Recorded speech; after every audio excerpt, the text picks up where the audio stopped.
Hello नमस्कार दोस्तों, मैं शिवेंद्र आप सभी को स्वागत करते हैं शिवेंद्र ब्लॉग में। तो कैसे हैं दोस्तों, उम्मीद करता हूँ आप लोग बहुत अच्छे होंगे। तो भाई लोग बता दूं, खेसारी भैया के काफ़ी से तेज़ी से वायरल हो रहे हैं, एक रील बनाए काफ़ी गजब का था। आप लोग थोड़ा सा स्क्रीन में आप लोग देखे होंगे, काफ़ी बवाल मतलब सॉन्ग पे मतलब रील बनाए बहुत दिनों के बाद, काफ़ी गजब का था। तो आप लोग कैसा लगा आप लोग कमेंट बॉक्स में ज़रूर बताइएगा। तो भाई लोग खेसारी भैया का फ्रेंड है तो वीडियो को एक लाइक कर दीजिए, साथ ही चैनल पर नया है तो चैनल को सब्सक्राइब कर लीजिए।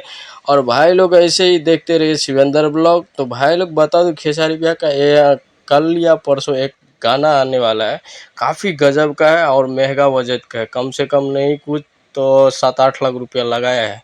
वीडियो फॉर्मेट है, काफ़ी गजब का सॉन्ग है। तो भाई लोग ढेर सारा प्यार दीजिएगा। और सुनने में आ रहा है अन्नपूर्णा से आएगा या नहीं तो अपना सारेगामा हम भोजपुरी पे बड़ा चैनल पे आएगा। काफ़ी गजब का मतलब गाना है। तो भाई लोग चलते हैं, अगले वीडियो में मिलते हैं, तब तक के लिए अपना ख्याल रखें और ऐसे ही देखते रहिए शिवेंद्र ब्लॉग।